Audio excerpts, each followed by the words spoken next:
ہماری دعوت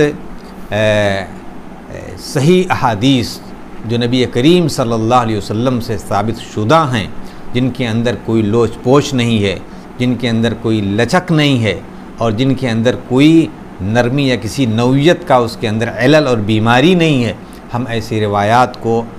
دلیل بناتے ہیں، اور جو ضعیف اور موضوعات ہیں ایسی سے ہم اجتناب اور پرہیز کرتے ہیں، اور ان سے ہم بچتے ہیں۔ ہم نہ اس کی تبلیغ کرتے ہیں اور نہ ہی ہم اس چیز کو قبول کرتے ہیں۔ جو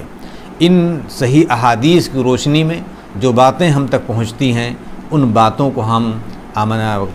بصد احترام قبول کرتے ہیں، لیکن اگر ان کے اندر ضعف اور موضوعات اور منکرات جیسی روایات ہیں تو ہم انہیں کنارے کر دیتے ہیں، ہم انہیں ہاتھ نہیں لگاتے ہیں۔ صاف اور شفاف جو احادیث ہم تک پہنچی ہوئی ہیں، ہمارے جو صحیح اور عادل اور تام و ضبط روات کے ذریعے سے جو باتیں ہم تک پہنچی ہیں، ہم ایسی چیزوں کو قبول کرتے ہیں، اور اس کے علاوہ کی چیزوں کو ہم چھوڑ دیتے ہیں، اسے ہم ہاتھ نہیں لگاتے ہیں۔ اس دین کی خصوصیات میں سے یا ہماری اس دعوت کی خصوصیات میں سے ایک بڑی خصوصیت یہ ہے کہ ہم اللہ کی کتاب اور نبی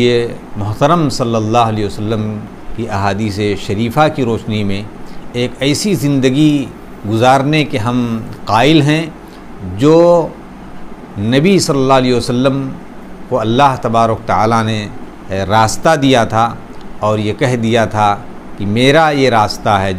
تم اس راستے کے مطابق چلو، اور اگر تم اس سے بھٹکے تو تم کہیں بھی چلے جاؤ گے۔ اور اللہ کے نبی صلی اللہ علیہ وسلم نے اس دنیاوی زندگی کے اندر ایک خط کھینچ کر کے لوگوں کو لیے رہنمائی بیان فرما دی تھی کہ دیکھو یہ میرا سیدھا راستہ ہے، اور اگر تم اس سے دائیں بائیں گئے تو تم بھٹک جاؤ گے۔ اس لیے ہم ہر کسی کو اپنی اس دعوت کے ذریعے سے ایسے جو راستے ہیں جو شیطان کے راستے ہیں، ایسے راستوں سے ہم انہیں بچنے کی تلقین کرتے ہیں۔ نہ ہم اس راستے پر چلتے ہیں اور نہ ہی ہم دوسرے لوگوں کو اس راستے پر جانے کے لیے انہیں آمادہ کرتے ہیں، بلکہ ہم ان کے لیے ایک دلیل کی طور پر، ایک رہنما کی طور پر، اور ایک گائیڈ کے طور پر ہم ان کی رہنمائی کرتے ہیں۔ اب وہ اگر آدمی اس بات پر چلنے والا اگر وہ ہمت دکھاتا ہے اور ہم اسے طاقت سے روک سکتے ہیں تو ہم طاقت سے روکتے ہیں، اگر ہم طاقت سے نہیں روک پاتے ہیں تو یقیناً ہم اپنی زبان سے ان کو روکنے کی کوشش کرتے ہیں، اور اگر زبان سے بھی اگر ہماری وہ کہنے کی اگر طاقت نہیں ہے تو اس کے اس برے عمل کو ہم اپنے دل کے اندر برا سمجھتے ہیں۔ اور یہی طریقہ ہے ہمارے نبی صلی اللہ علیہ وسلم کا دنیا میں برائی کے ازالے کا، لیکن کبھی بھی ہم ایسی غلط چیزوں سے سمجھوتا ہرگز نہیں کرتے۔ اور آخری بات جو ہم اپنی اس سلفی دعوت کے حوالے سے کہنا چاہیں گے کہ ہم حق کو ڈنکے کی چوٹ پر کہتے ہیں۔ ہم اس معاملے میں کسی لومت لائم کی پرواہ ہرگز نہیں کرتے کہ کوئی ہمیں کیا کہے گا اور ہمارے بارے میں کیا تصور کرے گا۔ ہم اس چیز سے بالکل ہٹ کر کے اللہ کی بات کو اور نبی کریم صلی اللہ علیہ وسلم کی سنت کی روشنی میں اس حق کو اس آدمی تک پہنچانے کی ہم کوشش کرتے ہیں، اور ہم اس سے بالکل بے فکر رہتے ہیں کہ ہمیں کوئی آدمی کیا کہے گا اگر ہم یہ بات کہیں گے۔ تو اس لیے آج دنیا کے اندر ہماری دعوت کے چرچے ہیں، اور لوگ ہماری اس دعوت پر لبیک کہتے ہیں۔ لوگ ہمیں کیا کہیں ہمیں اس سے پرواہ نہیں ہے، پرواہ ہم نہیں کرتے، اور اللہ تبارک تعالیٰ کہ یہاں انشاءاللہ ہم اس فرقے میں سے ہوں گے جس فرقے کو فرقہ ناجیہ کہا گیا ہے، ورنہ بے شمار جو فرقے ہیں اور وہ فرقے اس حیثیت سے ہیں کہ وہ نکلے ہوئے لوگ ہیں، اور ہم فرقہ اس حیثیت سے نہیں بلکہ ہم اصل ہیں۔ باقی دوسرے لوگ جو اس دنیا کے اندر فرقے کی بنیاد پر طرح طرح کے گروہ بندیوں میں جو اپنے آپ کو جکڑے ہوئے ہیں، یا جس طریقے سے لوگ قبائل اور خاندان کی بنیاد پر آپس میں ایک دوسرے کے ساتھ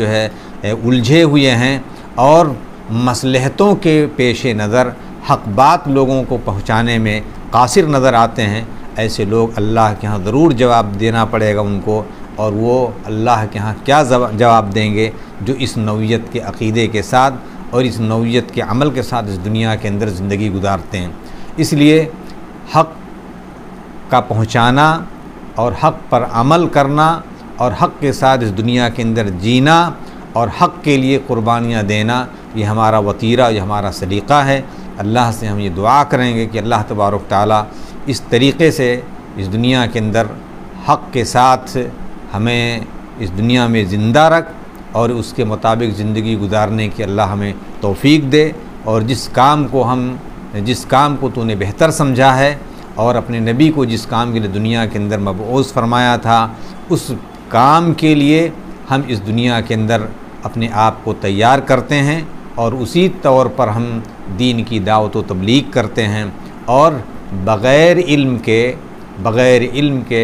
ہم اپنی دعوت کا آغاز ہرگز نہیں کرتے۔ ہاں، اور جب تک ہم کسی چیز کو سیکھ نہ لیں، اس حد تک سیکھنے کے بعد ہی اس فریضے کو ہم انجام دیتے ہیں، اور ہم قرآن اور سنت اور صحابہ کرام رضوان اللہ علیہم اجمعین کی اس طریق پر ہم زندگی گزارتے ہیں، اور اپنی دعوت کو ہم اسی طریق کے اوپر، اسی منہج پر ہم چل کر کے کرتے ہیں جو اسلام کا پسندیدہ منہج ہے۔ اللہ تعالی ہمیں خیر کی توفیق عطا فرمائے، اور اس دعوت کو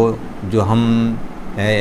اللہ کے لیے، اللہ کی رضا کے لیے اور اس دین کی سربلندی کے لیے کرتے ہیں، اللہ تبارک تعالی ہمیں توفیق مزید سے نوازے۔ وآخر دعوانا ان الحمدللہ رب العالمین، واقول قولی ھذا واستغفر اللہ ربی من کل ذنب فاستغفروہ انہ هو الغفور الرحیم۔